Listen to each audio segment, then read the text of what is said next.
aburridos, esperar a que abran sus oídos y se dignen algún día a escuchar nuestro canto. Solo les importa cuánto tienen en el banco, no pueden seguir así. Tenemos que cambiarlo. En las calles, estudiantes reclamando su derecho de aprender con dignidad y no endeudarse hasta el cuello. Hoy la educación es pura plata, puro cuento, no puede seguir así. Tenemos que cambiarlo. Basta de limosnas y promesas, basta de mentiras, basta de ofertas. Ahora escuchen nuestra voz. Basta de limosnas y promesas, basta de mentiras, basta de ofertas. Están sordos de ambición. Oh no, no, no. Oh no, no, no. Hola, señora María. ¿Cómo? ¿Otra vez subió el pan? Todo sube, no dan tregua.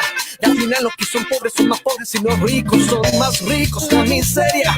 Bienvenidas y bienvenidos a nuestro primer capítulo de Pandemia Sindical. El capítulo de hoy se llama Pandemia y precarización laboral, doble castigo. Hoy día tenemos de invitada a nuestra compañera Alejandra Lizana, presidenta de la Federación Nacional de Trabajadores de la Educación, a nuestro compañero Eduardo González y a Jorge Briones. Para comenzar, les damos las gracias a todos y todas los que nos están sintonizando. Estamos con muchas ansias dando este primer paso a la telecomunicación. Una vez más los agradecemos su sintonía y vamos a ir con las primeras preguntas a nuestra compañera Alejandra Lizana, presidenta de la Federación Nacional de Trabajadores de la Educación, más conocida como FENATED. Ale, ¿estás por ahí? No veo a la Alecita. Sí, llegué, parece. Alecita, ¿cómo estás? Hola, bien, gracias. ¿Ustedes? Bien, también. Hola, Ale, ¿cómo estás? Eso. Hola, Eduardo. Bien, bien. Saludos, Alecita. Alecita, hola, Jorge. ¿Cómo estamos? Contenta de estar nuevamente, de verles. Tanto tiempo que no les veía directamente. Sí. Alecita, para partir, vamos a comenzar haciéndote unas preguntas, luego vamos a presentar de nuevo en profundidad a nuestros compañeros, pero vamos a comenzar contigo. ¿De dónde nace tu interés por el mundo de la educación? ¿Cómo decides estudiar educación? Yo no tengo recuerdo de esos momentos, pero mis padres dicen que en mis juegos de niña siempre quise ser profesora. No fui ni veterinaria, ni astronauta, ni nada de las cosas que suelen soñar las niñas y niños cuando son pequeños. Siempre quise ser profe. Así que de ahí en adelante fue ir encauzando profe de qué. Y hoy día soy profesora de educación básica. ¿Y cómo fue que te empezaste a involucrar en el mundo sindical en la educación? Siempre tuve, bueno, desde que entré a estudiar, empecé a cuestionar ciertas cosas, organizándome ahí, centro de estudiantes en la universidad, pero mi primer año laboral fue en un colegio que quienes son de Quillota conocen, el Tierra del Fuego, lo duro que es laboralmente, Terror del Fuego, es conocido popularmente, y fue una experiencia laboral bastante dura, de bastante persecución, harta agobio laboral, etcétera. Y bueno, había sindicato, así que en marzo yo ya estaba sindicalizada y bueno, de ahí fue agarrar experiencia y empezar a echar la semilla del sindicalismo. ¿Y cómo llegaste al MUD y a la FENATED? Al MUD, mira, ahora que lo mencionas, fue justamente un 21 de mayo después de una marcha aquí en Valparaíso, que un compañero me invita a participar de una revista de educación que se estaba fraguando en esos tiempos, 2011 quizás puede haber sido, y ahí ya empezó mi camino de acercarme a este grupo de compañeros y compañeras para formar parte del movimiento por la unidad docente, y ya años más tarde, cuando estábamos en trabajo sindical, empezamos a a fraguar la idea también de tener una federación sindical y con otros compañeros y compañeras de otros sindicatos. Bien, muchas gracias, Ale. Ahora presento a mi compañero de militancia también, Eduardo González, actual dirigente nacional del Colegio de Profesores y Profesoras de Chile. También se candidatea para las próximas elecciones que han sido bastante prolongadas, han costado, ha sido un sufrimiento eterno, pero también está candidateándose a un cargo nacional. Al mismo tiempo presento a nuestro compañero Jorge Briones, actual presidente del Comunal de Putaendo, también candidato a cargos nacionales en nuestro colegio de profesores. Así que un aplauso también a nuestros dos compañeros de militancia. Y antes de partir y al bloque principal, es necesario hacer una pequeña contextualización de lo que estamos viviendo. Es necesario situarnos. Estamos atravesando una pandemia mundial y también nacional, donde las cifras de contagio por el COVID están aumentando, los hospitales empiezan a colapsar, los cementerios se están preparando para fosas comunes y la angustia y el nervio nos empiezan a invadir. Tenemos esta sensación de frustración de no que sabemos cómo canalizar todas nuestras emociones y esta situación se agudiza por las decisiones que toma nuestro gobierno, un actual gobierno que no toma estas decisiones al azar, sino que las encausa para fortalecer su poder como clase política, para privilegiar a la clase poderosa, y tienen este como privilegio de poder hacer y deshacer con nosotros. Es complejo para nosotros, nos inunda la pena, pero desde ahí también nacen las huelgas populares. Nos tiran comentarios que los pueden ir cambiando porque tienen el privilegio de cambiar todas las cuñas que quieren. Nos dicen en un principio de la pandemia que tienen todo solucionado, luego cambian la versión y ahora nos enfrentamos a un escenario donde dicen que parece que no estábamos tan preparados y preparadas. Nos tiran la AFC, nos tiran puras medidas que hacen fortalecer el sistema privado, el sistema neoliberal, con soluciones económicas que es pedir un crédito en bancos privados, y nace la huelga popular, junto a ello nacen también en estos momentos, estas semanas vimos, las protestas por hambre. No es una protesta que sea tal vez tan politizada, sino que es algo más espontáneo, que es una necesidad que tiene el pueblo, y dentro de eso nacen las ollas comunes. Por eso que queremos dedicar también este capítulo a todas las personas que se organizan, y desde allí también me tomo la oportunidad de visibilizar a las mujeres, que son las protagonistas anónimas de las huelgas populares. Lo fueron en la huelga del 30, lo fueron durante la dictadura las protagonistas de las ollas comunes. Tenemos una prensa que trata de romantizar la olla común, hablando de solidaridad, siendo que la olla común es una herramienta popular, que es de contención, de cariño, y que es súper politizada, que no les pertenece a ellos, sino que nos pertenece a nosotras y a nosotros.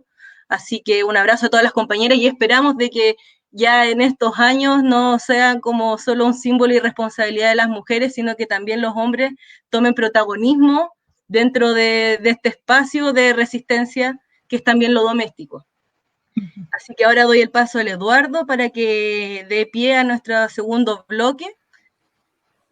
Eduardo. Bien, sí, bien. Hola, Ale. Bueno, ya nos estábamos saludando. Un abrazo fraterno de aquí de Santiago, helado, húmedo. Estuvimos con lluvia ayer y algo hoy, poquito. Es más lo que necesitamos, pero todo sirve.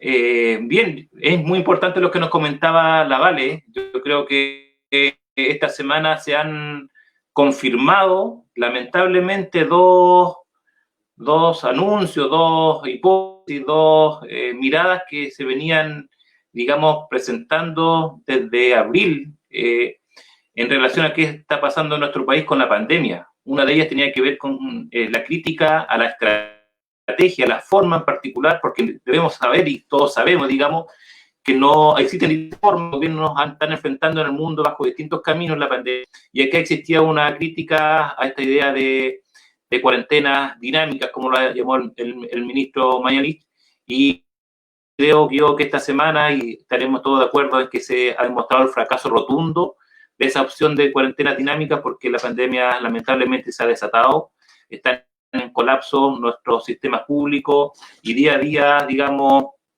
se están creciendo las personas que se están contagiando, entonces es una cuestión muy dramática.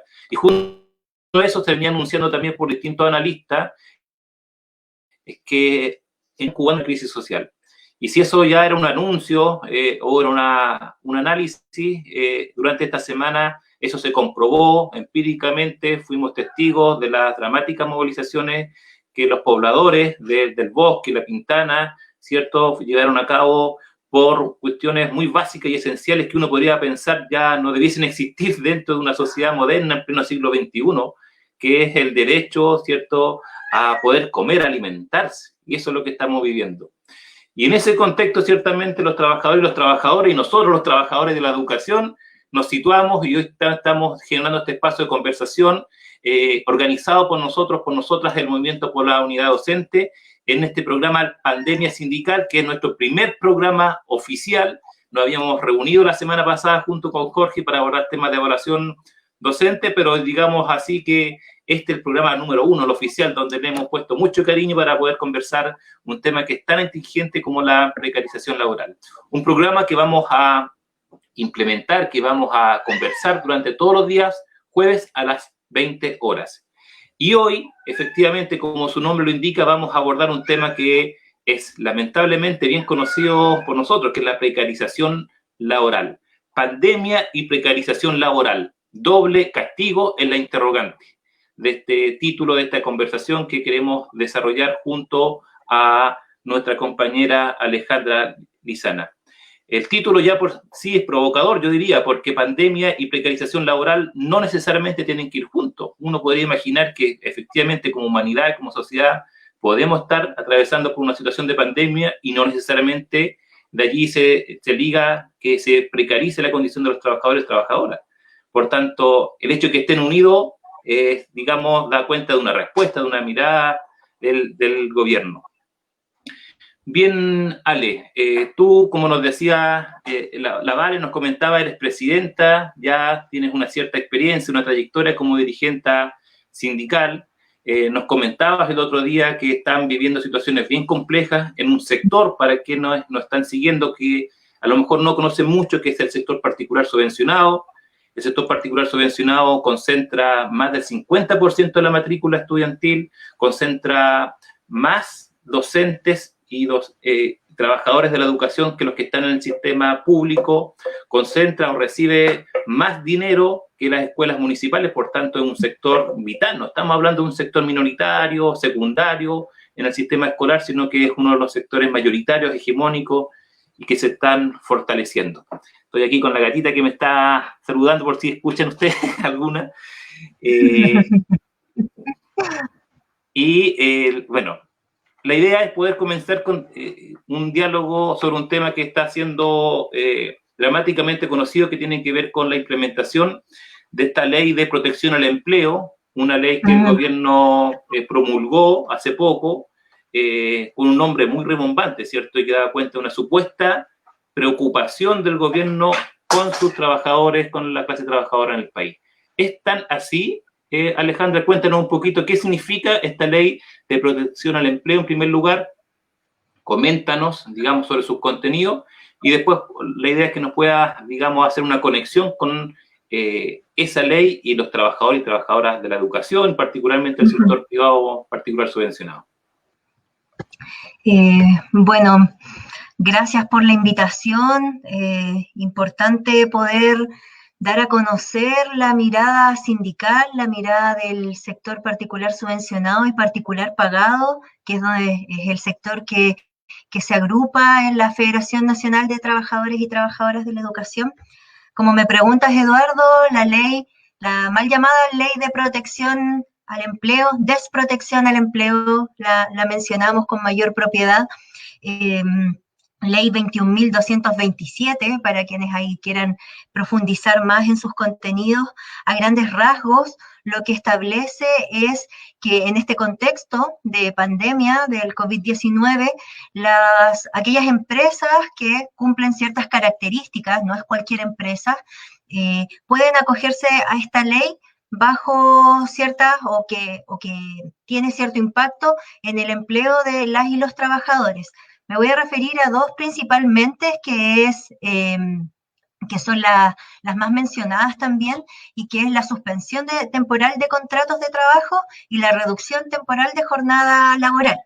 La suspensión temporal de contratos es que las empresas pueden, como su nombre lo dice, suspender el contrato de trabajo y por lo tanto las obligaciones de las y los trabajadores como las obligaciones de la parte empleadora quedan en pausa por los meses que estipule dicha decisión. En palabras simples, quedan sin trabajo y por lo tanto quedan sin sueldo. Por otro lado está la... A ver, es importante lo que estás señalando, porque uno que está en el mundo de la organización, tú estás señalando una cuestión extremadamente grave, porque una ley que dice que es una ley que va a proteger al trabajador, ¿cierto? Y que hoy todos sabemos que desde que aparece el Código del Trabajo, en los años 20 en Chile, bueno, ningún trabajador, en la medida que se le suspenda o sea despedido, está la indemnización por año de servicio, hay seguros, y acá se le suspende el contrato y se va sin ninguna indemnización, sin ningún soporte económico, en un contexto que te van a obligar también a estar en cuarentena, o sea, te están obligando a estar en una situación para salvar tu salud, estar en las casas y no vas a tener un sueldo. ¿Eso es así de brutal, Alejandra? Así de brutal, y quizás solamente agregaría de que el único recurso que se pone a disposición son los mismos fondos de ese trabajador o trabajadora que tiene en su AFC, en su fondo de cesantía. Por lo tanto, está usando el mismo dinero que desde su sueldo, en buena parte si era contrato indefinido o en parte los empleadores, van dejando en este fondo de cesantía. ¿Qué implicancia tiene esto? Se está ocupando el fondo de que a lo mejor después van a volver a su trabajo, pero nada asegura que un mes después, 2 meses después, puedan ser despedidos y efectivamente no van a tener ese fondo en su fondo de cesantía, cuando debiesen ser los empresarios quienes solventen esos sueldos o esas asignaciones que permitan sobrellevar la situación, como dices tú, Eduardo, de tener una cuarentena protegida y no como lo que estamos viendo hoy día y lo que está empujando a muchas familias a salir a la calle a pedir comida, porque efectivamente, si no tienen si no son beneficiarios de este fondo de cesantía o si efectivamente ya no les alcanza, ¿con qué van a comer? Eso así de brutales, y me gustaría también manifestar, porque no sé, muchos podemos haber visto en las noticias los titulares que sabemos que son muy tendenciosos, donde dicen miles de trabajadores están solicitando, filas fuera de la dirección de trabajo solicitando la suspensión de trabajo. Los trabajadores no van a estar solicitando que se les suspenda el trabajo y por lo tanto su contrato y su sueldo. Lo que se están haciendo ahí, están haciendo el trámite porque su empleador los obligó o los arrinconó a tener que tomar esa opción ante las amenazas de despido y de todo lo que ya vemos que está ocurriendo en el país. Mira, es muy importante porque uno cuando observa las noticias y el gobierno lo que viene insistiendo es que no hay muchos recursos, que hay que ahorrar, nos tenemos que poner el cinturón todos los chilenos y las chilenas, y en realidad hay bastante análisis que indican todo lo contrario. Chile a nivel mundial tiene dos sistemas para poder solventar una crisis de esta naturaleza, que son los llamados fondos soberanos que están en el extranjero, que en realidad es ahorro del Estado, en nuestro chanchito, digamos, que como país hemos generado, que se viene desarrollando hace mucho tiempo, y uno de los países que a nivel de América Latina mayor capacidad de ahorro tiene. Y lo que se está utilizando, digamos, para solventar la crisis es mínimo. Hay más de 1.000 millones de dólares que están, digamos, en esa caja chica. Y también otros analistas hablaban de esta idea de utilizar o la capacidad de endeudamiento, porque también Chile, incluso en las tasas OCDE, es uno de los países menos endeudados. Entonces acá, con lo que tú señalas, derechamente hay una opción ideológica, una opción política del gobierno de salvaguardar los intereses de los empresarios y castigar a los trabajadores y las trabajadoras. Hoy día esta crisis la estamos pagando las y los trabajadores, eso es claro. ¿Y qué pasa con esta ley, Jorge? Desde aquí de San Felipe, frente a tus inquietudes, Daniel Araya nos plantea, ¿esa suspensión puede ser a un grupo de trabajadores y a otros no? Como el contrato de trabajo es individual, la suspensión también es individual, pero sí hay que tener súper claro que es la empresa, y me imagino ahí que ya entrando como en el tema de los establecimientos educacionales, que lamentablemente son empresas igual en el caso de los particulares subvencionados y pagados, tienen que cumplir ciertas condiciones. Entonces, y una de esas condiciones es que la empresa haya visto dificultada o cesadas sus funciones de funcionamiento. Y en el caso de los establecimientos educacionales eso no es así. Me atrevería a decir que la totalidad de los colegios hoy día están funcionando. No están funcionando en el establecimiento físico, pero están funcionando a través de la educación virtualizada y otros apoyos que se están dando, y también de algunas acciones a través de turnos éticos. Por lo tanto, hoy día los colegios no están cesados sus funciones, por lo tanto, no corresponde que se acojan a esta ley. Sin embargo, están ocurriendo casos. Alecita, hay una pregunta. Perdón, Eduardo. Uno al estar contratado, la plata, nuestro sueldo, se va automáticamente a un fondo de AFC si yo pertenezco al sector particular subvencionado o particular pagado. Bueno, esa es una ley que establece que un porcentaje de tu sueldo, que, bueno, el fondo de cesantía se alimenta de dos corrientes principalmente. Uno que es el aporte del trabajador y otro es el aporte del empleador, ¿ya? Y depende de si tu contrato es indefinido o contrato a plazo fijo. En el caso de los contratos a plazo fijo, es el empleador el que solventa todo el porcentaje, y en el caso de los indefinidos, una parte, el 0,6%, lo solventa el trabajador y la trabajadora, y la otra parte la solventa el empleador. Alecita, aquí, Sofía Paz pregunta, ¿qué pasa con las imposiciones y la AFP? ¿En qué sentido? Ahí le pediría a Sofía si puede ser más específica para que vuelva la pregunta más adelante.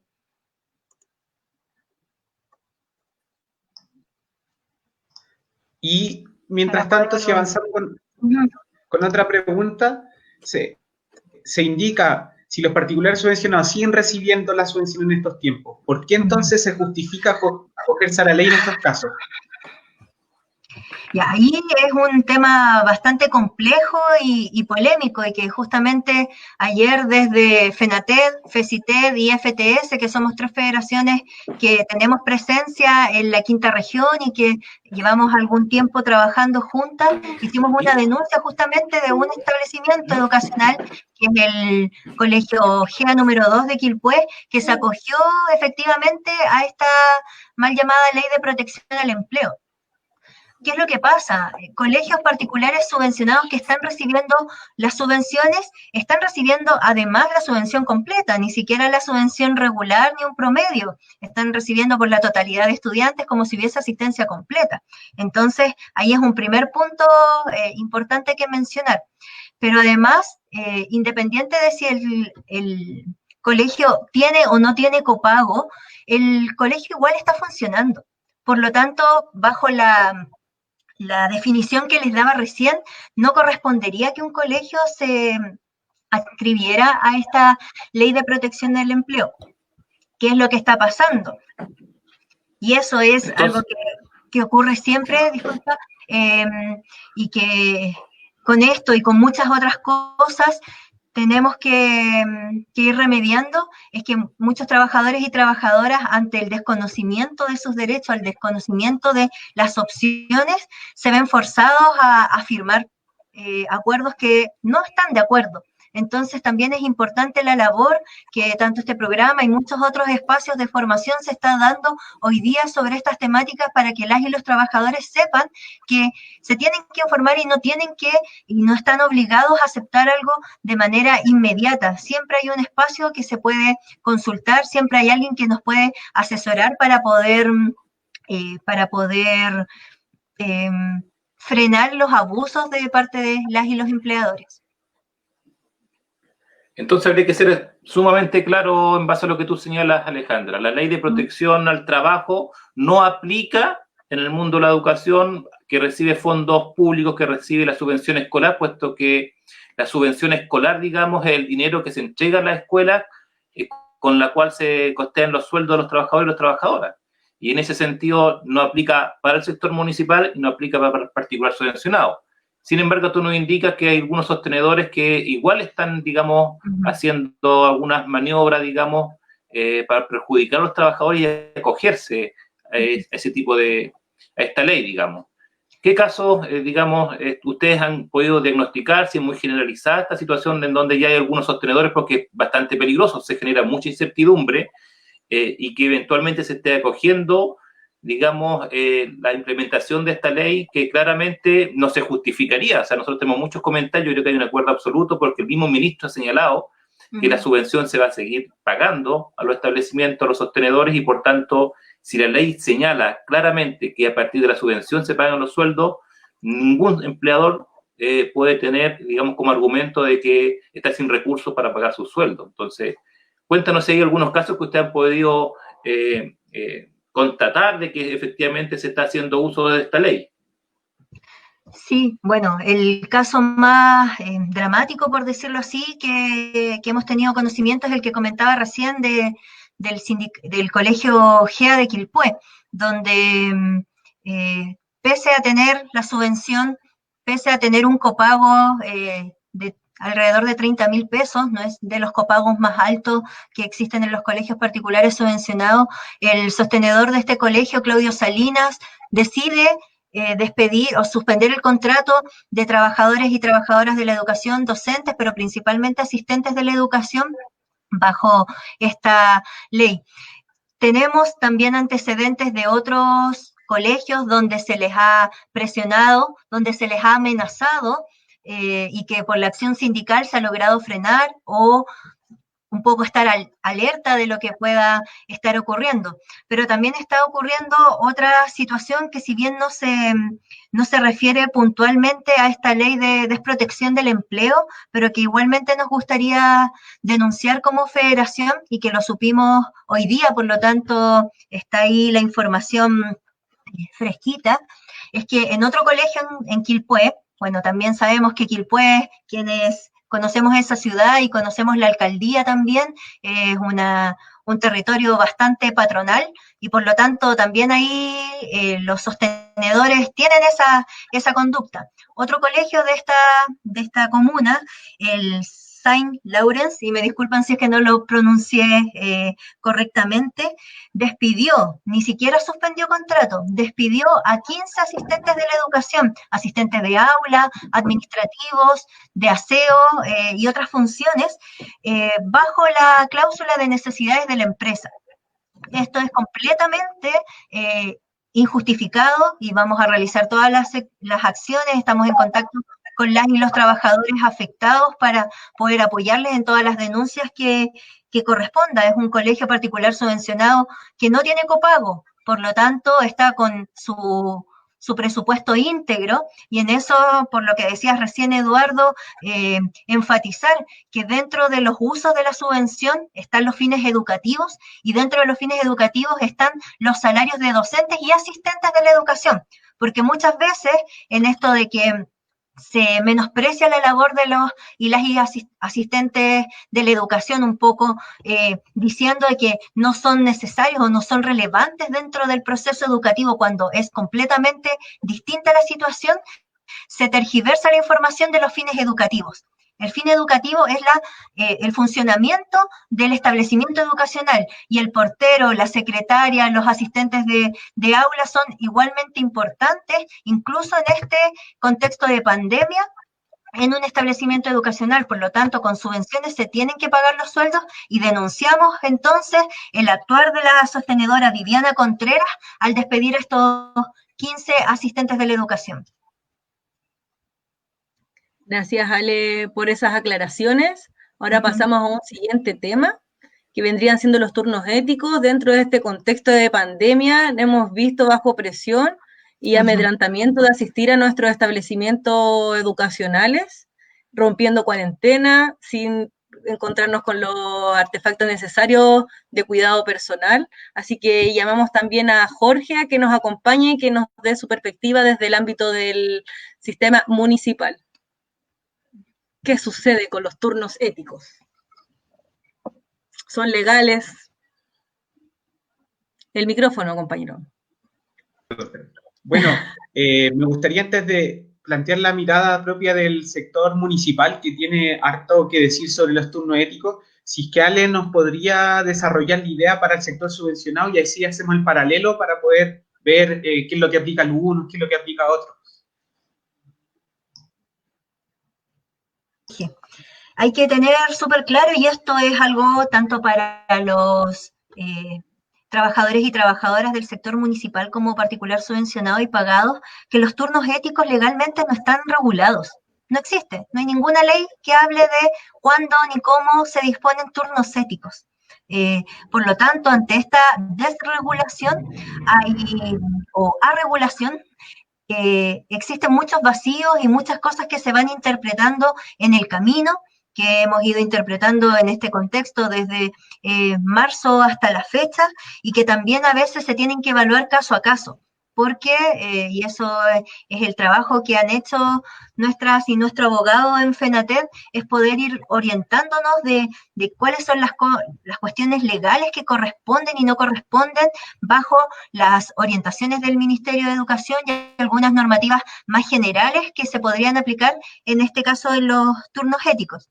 Lo que sabemos hoy día es que el Ministerio, cuando declaró la suspensión de los trabajos presenciales, de las clases presenciales en los establecimientos educacionales, dijo que los colegios tenían que mantener un funcionamiento para poder distribuir alimentación, para sistemas o campañas de vacunación, y en algunos casos que fuese justificable por la falta de acceso, quizás alguna entrega de material, etcétera. Más que eso, no hay una orientación.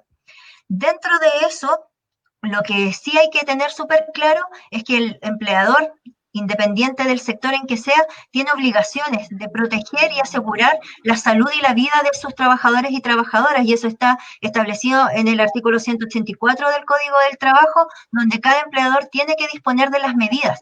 Por lo tanto, hoy día, cualquier persona que sea convocada a un turno ético tiene que contar con ciertas medidas básicas. Y no solamente aquí estamos hablando de implementos, que puede ser lo que se viene a la cabeza inmediatamente, el alcohol gel, las mascarillas, que son sumamente necesarias en cuanto a calidad y cantidad, sino también en que aquí se tiene que exigir una priorización de quiénes son los que están cumpliendo estos turnos éticos. Tenemos casos de compañeros y compañeras que son parte de los grupos de riesgo establecidos hoy día en esta pandemia, y que igualmente están siendo obligados y obligadas a asistir. Y en eso ahí hay que entregarles una seguridad a los trabajadores y trabajadoras, que también hay que sacar la choreza, también hay que sacar la fuerza de defendernos, de priorizar nuestra salud, priorizar nuestra vida y frenar ese abuso, y apelar también ahí a que sea en lo colectivo, porque en lo colectivo obviamente la acción es mucho más fuerte que en lo individual.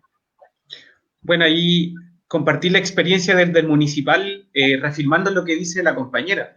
Primero, estar empoderado respecto al alcance de los marcos legales, estar atento a lo que plantea el Mineduc, lo que plantea la ley, pero llamar a las y los territorios de nuestro país a empoderarse, a generar instancias de reunión, a poder ver cuáles son las problemáticas, a exigir a nuestros sostenedores que cumplan con lo que debido, toda vez que incluso ahora sabemos que se autorizó la utilización de recursos para enfocar la situación crítica actual. Entonces, falta de recursos no debería haber, y por ende, el que yo vaya a cumplir eventualmente con un turno dentro de los marcos que se establece previamente por parte de Alejandra, no significa que tengo que exponerme sí o sí, que tengo que cuidarme, que tengo que contar con insumos, y que eso va a permitir, obviamente, poder cuidar no solo a nuestro gremio, sino a todas y todos los trabajadores y a las familias de las comunidades educativas también. Sí, yo creo que Alejandra, sigue, por favor. Sí, no, que me gustaría igual aclarar, o porque es una pregunta que a nivel de FENATED nos ha llegado, bueno, todos los días prácticamente estamos recibiendo preguntas de trabajadores y trabajadoras que se están viendo en estas situaciones y nos preguntan qué hacer, dónde denunciar, y ahí es importante el saber que ante cualquier situación tienen que denunciar en la Dirección del Trabajo, quien después tiene que canalizar estas fiscalizaciones. Se tiene que denunciar también si tiene que ver con medidas sanitarias, tanto en el Ministerio de Salud, en el MinSal, como también en la Superintendencia de Educación, porque se está sobrepasando las orientaciones que se entregaron en los establecimientos, y hoy día el Ministerio de Educación también tiene facultad de fiscalización al respecto, y también dejar esa denuncia, constancia en la respectiva institución de seguridad laboral, IST, H, etcétera, para poder también respaldar en caso de cualquier accidente laboral, y que en este caso también pueda ser el contagio del virus.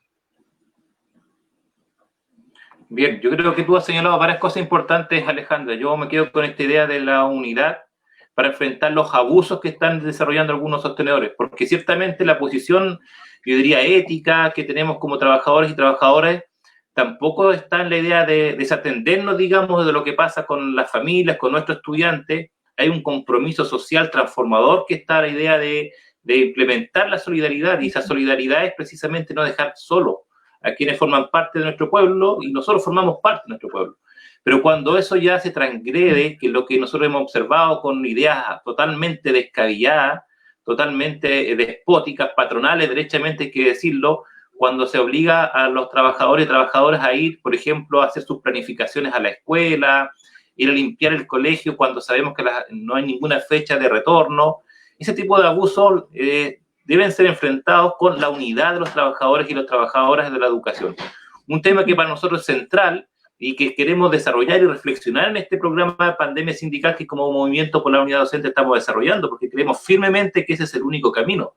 O sea, los abusos, por más que exista una legalidad y que uno ponga una denuncia, ¿cierto? Ciertamente se genera una impunidad muchas veces, los organismos que fiscalizan no lo hacen a tiempo, o bien a veces nos encontramos con el respeto a una legalidad que no tampoco es muy favorable a los trabajadores. Entonces, frente a eso, el camino es precisamente la unidad de los trabajadores y las trabajadoras en las comunidades escolares, entre profesores, profesoras, asistentes de la educación y todos quienes componen la comunidad escolar, porque como tú bien señalabas anteriormente, el portero, la labor de la secretaria, del profe, es fundamental en una escuela. Y como nosotros sabemos, todos educamos, todas y todas educamos en la escuela, y no solamente somos los profesores y las profesoras.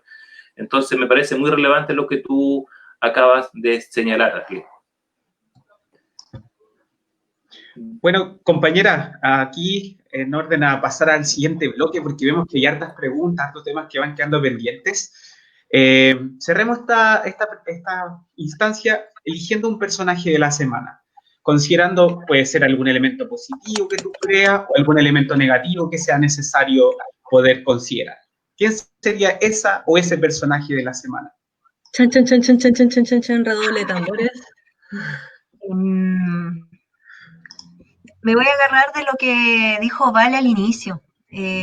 Todas estas mujeres y también hombres pobladores y pobladoras que están hoy día encarnando lo que es la solidaridad de clase a través de las ollas comunes, a través de las campañas de solidaridad, a través de distintas acciones de poder apoyarnos como pueblo, entendiendo que somos parte de esta misma clase que está siendo golpeada de una u otra forma, ya sea por la precariedad material, también por de nuestra salud mental y de muchas otras formas. Por lo tanto, hoy día valorar todos esos gestos y todos esos rostros anónimos, todos esos nombres que quizás nunca vamos a conocer, pero que hoy día están siendo fundamentales en resistir, una forma de resistencia en los territorios, en cada uno de los espacios donde se está levantando, y también es una muestra de que como pueblo tenemos un potencial increíble de organización y que ojalá traspase incluso más allá de la pandemia, que muchas veces nos han dicho, y y nos manipulan con esta solidaridad de los chilenos y chilenas, con la Teletón y con tantas otras campañas. Bueno, la solidaridad es mucho más allá que eso. Se está viendo hoy día y se ha visto siempre cuando por el abandono de un Estado que no nos protege con nuestros derechos, somos nosotros mismos y nosotras mismas quienes nos ayudamos a levantarnos. Me sumo a las palabras de la Ale. También, bueno, me faltó con los nervios presentarme a mí, yo también soy profesora y dentro de nuestras redes de contacto vemos cómo las y los trabajadores de la educación nos estamos organizando y haciéndonos cargos también de los problemas que están llevando nuestras familias en sus hogares, los problemas económicos y emocionales. Estamos moviéndonos para contenerlo de las distintas formas, dedicando nuestro tiempo 24/7 a responder todos los mensajes que sean necesarios, ayudándonos a llenar el FUAS, postulando a todas las becas que están saliendo. Y al mismo tiempo estamos levantando campañas solidarias en nuestros territorios, así que también un abrazo y agradecimiento a todas y todos los que están poniendo su corazón y su energía para enfrentar esta crisis. También apareció mi gatito Luz. Eso, Ale, me sumo a tus palabras también. Son tiempos súper complejos, súper difíciles. Hay días en que somos un boomerang de emociones, que nos vemos como derrocados, tristes, y la fuerza la sacamos de esta unidad cuando vemos que tenemos compañeras y compañeros que están en nuestra misma sintonía. Así es. Bueno, son varios los saludos que nos están llegando. Los agradecemos ciertamente a todos quienes se tomaron el tiempo en este feriado, en este 21 de mayo, que es muy distinto a otros 21 de mayo, no solamente porque estamos viviendo la situación de la pandemia, sino que porque muchos de nosotros en años anteriores estábamos en las calles, en Valparaíso, dando, digamos, la demostración de fuerza, de esperanza de que el pueblo seguía organizado frente a los anuncios, digamos, de cuenta que dan históricamente en este Chile republicano, ¿cierto?, las autoridades de sus avances y los proyectos. Siempre históricamente se generaba movilización en Valparaíso, y hoy ya estamos en un escenario distinto, en donde, no solamente como Chile, sino que a nivel general se está generando todo un proceso de pandemia, y que está siendo puesto el foco, digamos, un castigo derechamente en los trabajadores, y particularmente acá en Chile de manera inédita, donde el gobierno de Sebastián Piñera está haciendo, digamos, un abuso, está profitando la lógica del mercado, está reduciendo, ¿cierto?, la capacidad del Estado. Y en ese contexto estamos conversando con Alejandra Lizana, presidenta de la Federación Nacional de Trabajo de la Educación, la FENATED, en este programa del Movimiento por la Unidad Docente que estamos organizando, que se denomina Pandemia Sindical, el primer programa oficial que tenemos. Vamos a seguir conversando durante todos los jueves a las 20 horas sobre distintos temas. Y llegan bastantes preguntas, Alejandra. Una de ellas que quedó pendiente en relación a la Ley de Protección al Empleo era sobre qué pasaba con esta ley y el sector particular pagado. Tú nos señalabas que ustedes como federación aglutinan a sindicatos de colegios particulares subvencionados y colegios particulares pagados. Y tú te detuviste con mucha claridad en relación a la ley y el sector particular subvencionado, en donde nos quedó absolutamente claro que no hay posibilidad de que se aplique la ley. Sin embargo, existen algunos abusivos, ¿cierto?, que están intentando aplicarla, pero no quedó lo suficientemente claro, al parecer, la relación de la ley con el particular pagado, que recordemos, ahí no hay fondos por parte del Estado, sino que son las mismas familias las que sostienen. Cuéntanos un poquito qué pasa ahí, Alejandra. Sí, gracias a quien haya hecho la pregunta, porque efectivamente no me detuve en ese sector que es muchas veces altamente precarizado. Uno tiene un poco, o suelen construirnos el imaginario que por ser colegios particulares pagados, incluso de esos que las mensualidades superan incluso nuestros sueldos, las condiciones de las y los trabajadores son mejor reconocidas, y no es así, o en la mayoría de los casos no es así. En el sector particular pagado hay que tener claro algo de inicio. Son empresarios de la educación que decidieron jugar en la cancha de privados en este caso, en la educación. Por lo tanto, también hay que calibrar eso. Aquí no son altruistas de la educación, son empresarios que durante años han lucrado, han sostenido estos colegios a través del sostén solamente de los aportes que las familias de los estudiantes están realizando. Por lo tanto, jugando en la cancha de los privados, también les devolvemos las reglas de su juego. Cuando un privado gana, tiene ganancias. Cuando un privado, por el motivo que sea, ve dificultado su rubro, hay pérdidas, pueden haber pérdidas. Eso es parte del juego, del negocio de este mercado, y ellos quisieron entrar en el mercado con algo tan fundamental como es el derecho de la educación. Como privados, ellos tienen posibilidades de acceder a créditos y acceder a otras modalidades para poder solventar los tiempos difíciles. Hoy día, las y los empleadores del sector privado debiesen buscar las formas, en el caso excepcional de que efectivamente no hubiese un ingreso estable por el no pago por parte de las familias de ese establecimiento, a buscar de qué manera cubrir su responsabilidad, porque ellos tienen el deber de responder a las condiciones laborales y en este caso a los salarios que tienen las y los trabajadores. En ese sentido, nosotros y nosotras en FENATED y tenemos casos de sindicatos al interior de nuestra organización donde empleadores quisieron aplicar esta ley particulares pagados y se frenaron con la información y con la acción sindical. De decir, esto no corresponde, muéstranos los papeles, como hace una semana en negociación colectiva nos decían una cosa y ahora nos están diciendo otra. Entonces la organización en esos casos es fundamental y la información también, porque ellos debiesen acreditar esta condición, y si el colegio está funcionando, vuelvo a la definición inicial que di, no corresponde acogerse a esta ley si un colegio particular pagado está funcionando a través de la virtualidad.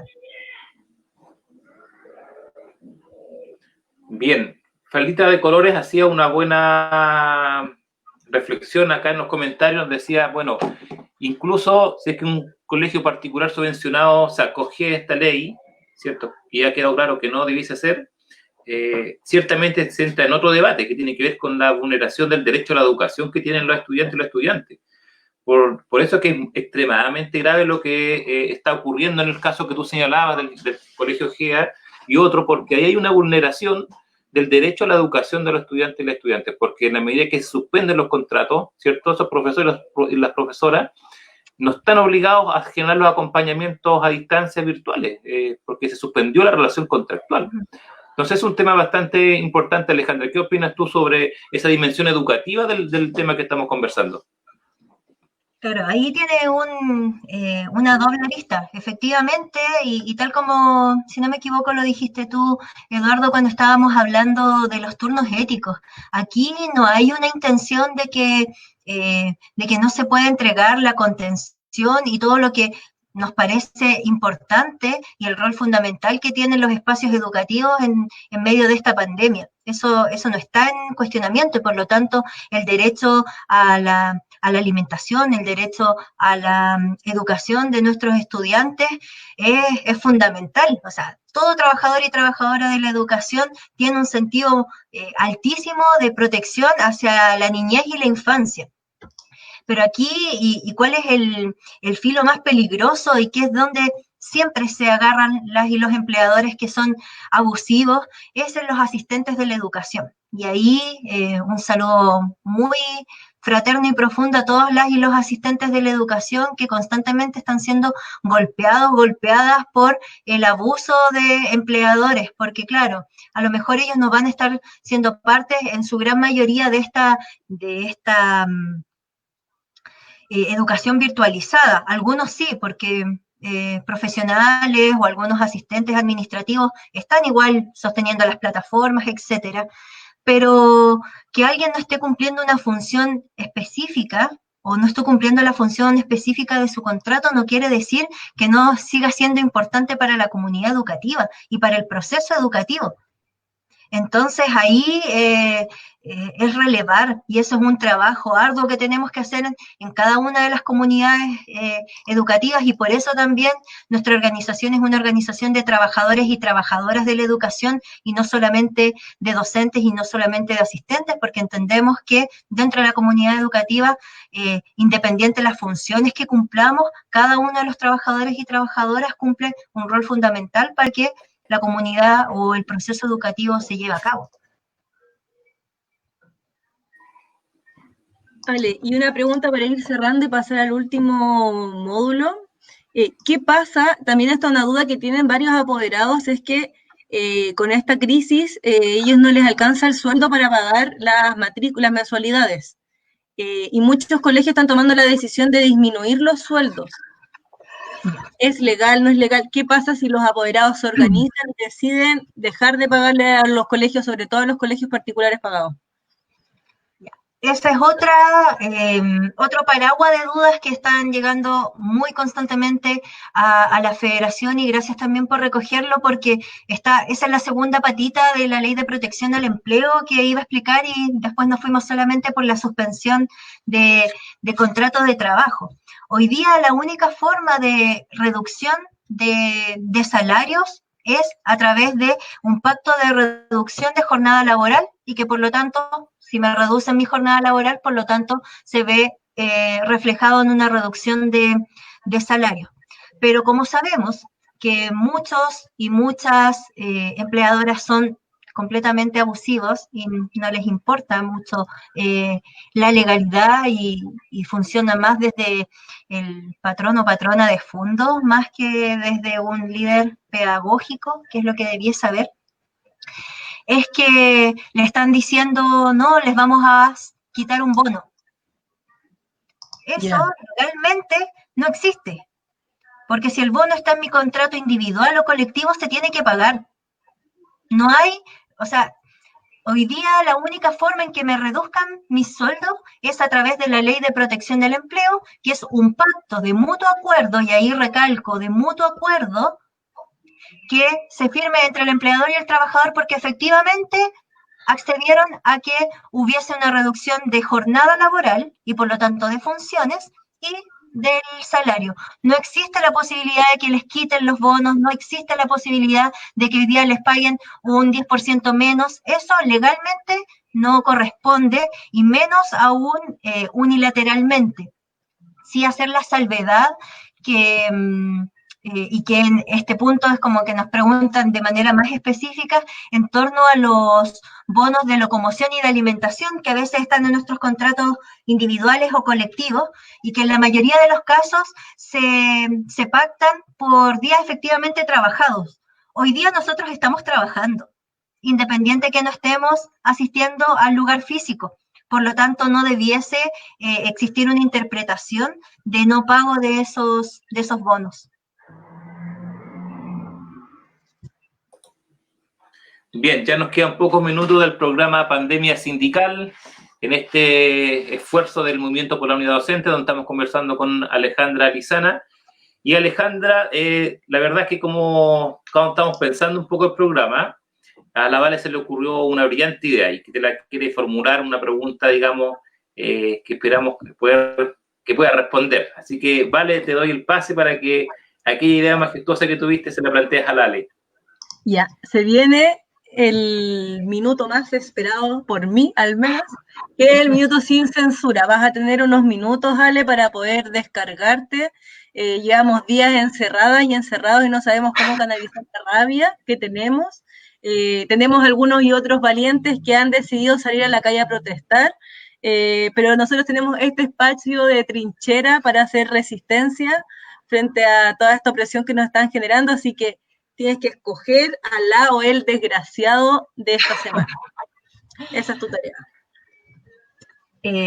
Es 21 de mayo, así que aquí en el puerto tenemos la energía de salir a la calle, de protestar, así que, a ver, elijo 2 nombres, pero que representan a las y los personajes.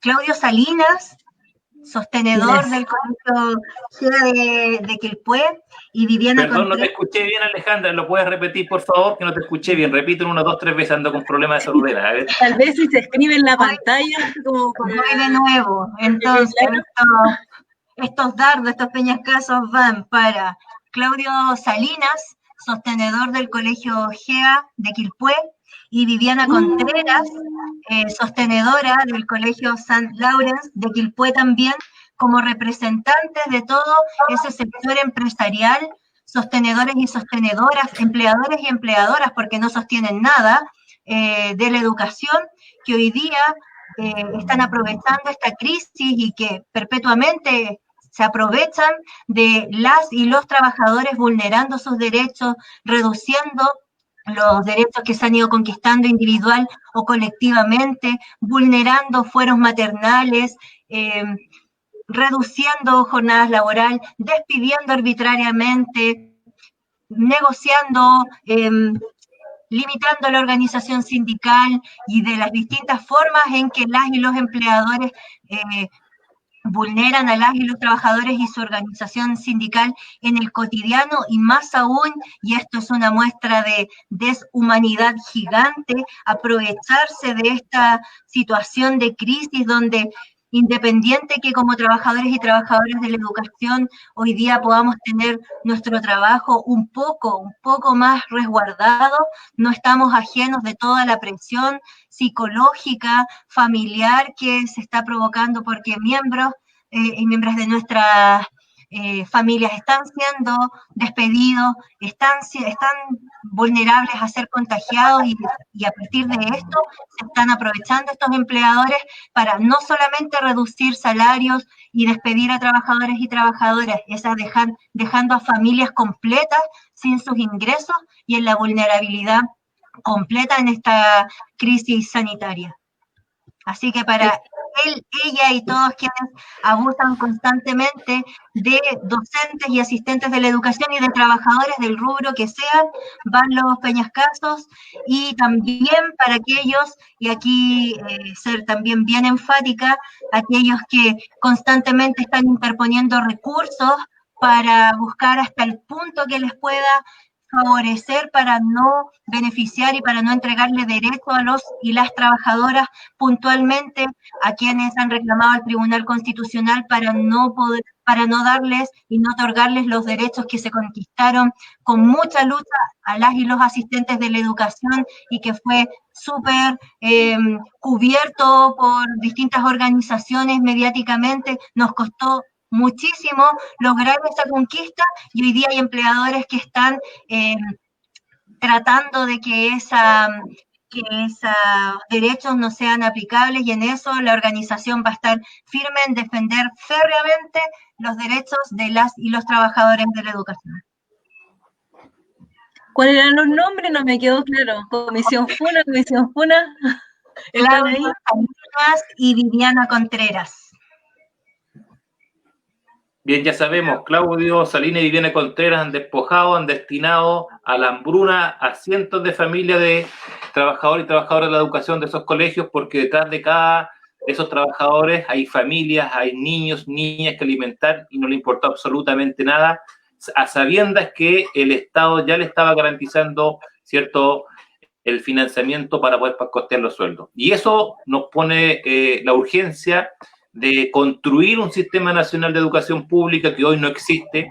Si es que efectivamente tuviésemos un sistema nacional de educación pública articulado con financiamiento del Estado, ¿cierto?, no como hoy ocurre, donde esto solamente es posible en un sistema de mercado, digamos, lo que está ocurriendo, en donde el Ministerio y el Estado se lavan las manos con lo que está ocurriendo con esta vulneración de derechos. Entonces ahí tiene alta implicancia lo que tú nos comentas, Alejandra, y esos desafíos de reconstruir la educación pública, que están alojados con la idea de construir una nueva sociedad, un nuevo país, solo es posible en la medida que los trabajadores y los trabajadores construyamos la unidad. Y nosotros desde la educación tenemos ese desafío de construir la unidad entre los trabajadores y trabajadoras de la educación.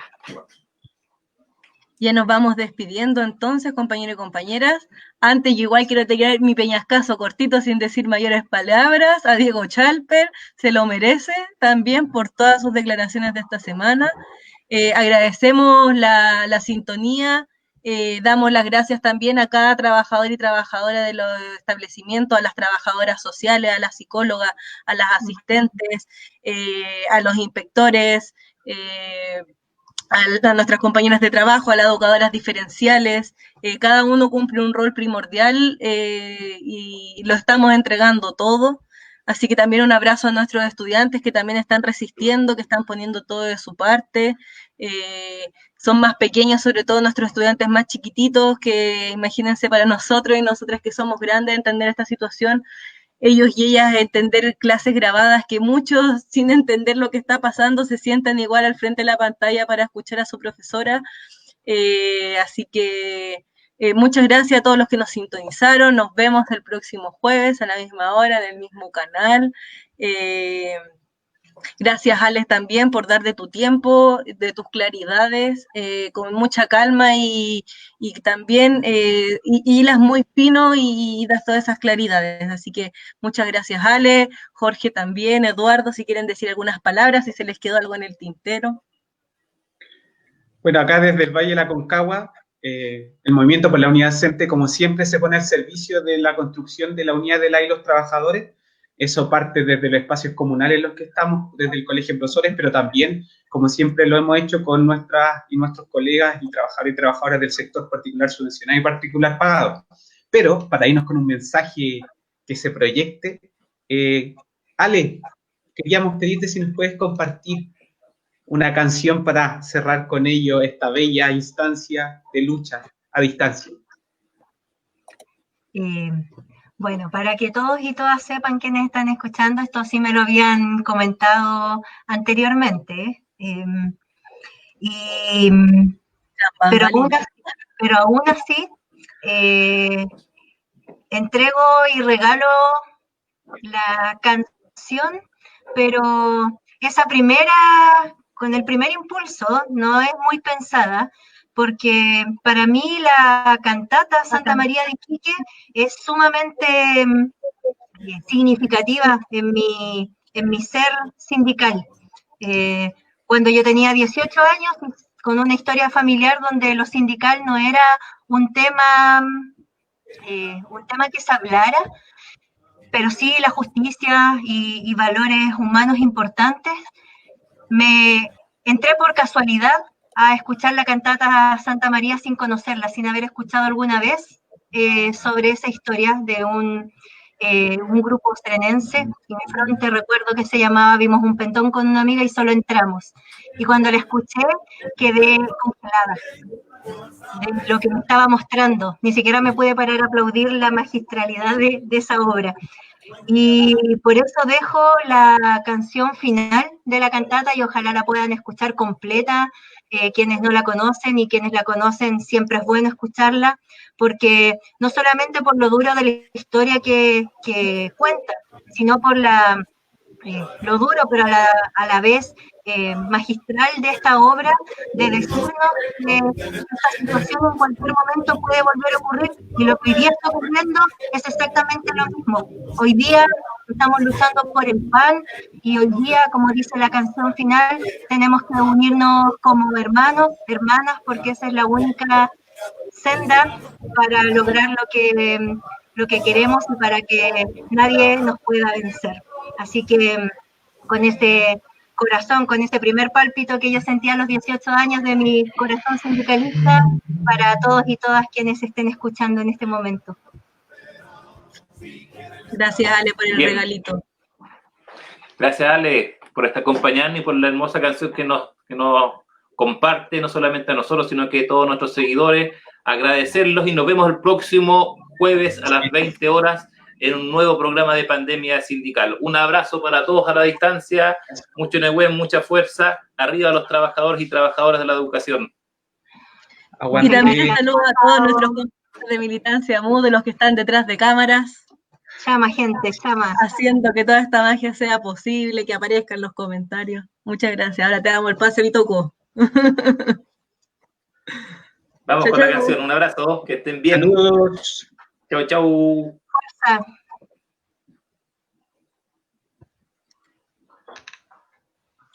Bueno, puedo cantar yo la canción.